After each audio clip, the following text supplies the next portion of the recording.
Hello guys, বরবাবুর পছন্দের একটা মাছের রেসিপি নিয়ে চলে এসেছি। মাছটা প্রচুর ফ্রেশ। এই দেখুন, মাছের সাথে মাছের ডিমও বেরিয়েছে।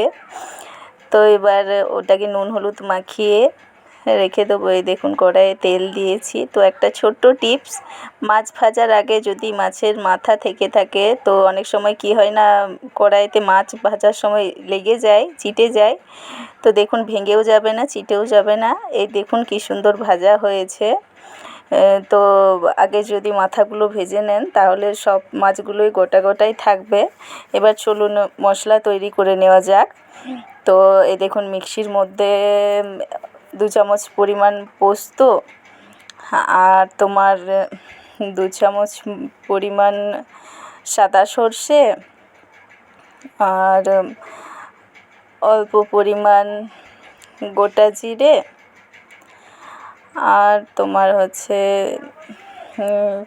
তো দেখুন, ক্যামেরা ধরে দেওয়ার লোক নেই, তো নিজেই দিচ্ছি, নিজেই ধরছি আর নিজেই করছি। তো অল্প পরিমাণ কালো সর্ষে দিয়ে, আর তার সাথে দেখে নিন এটার মধ্যে তোমার পেঁয়াজ, টমেটো, কাঁচা লঙ্কা আছে, তো ওগুলোও দিয়ে দেবো।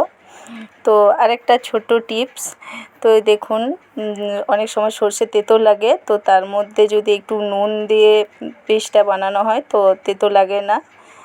এবার দেখুন, মশলাটা পেশা হয়ে গেছে। তো ওর মধ্যেই তোমার পরিমাণ মতো হলুদ গুঁড়ো, লঙ্কা গুঁড়ো, জিরে গুঁড়ো দিয়ে দেবো।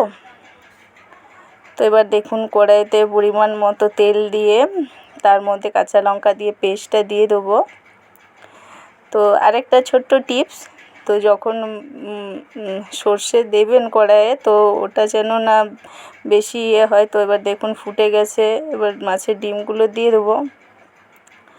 তো তোমার দেখুন, একটু নেড়ে নিয়ে যখন জলটা মরে আসবে, তখন উপর থেকে একটু তেল ছড়িয়ে দেবো। তো এই দেখুন, বরবাবুর পছন্দের রেসিপি তৈরি। ধন্যবাদ।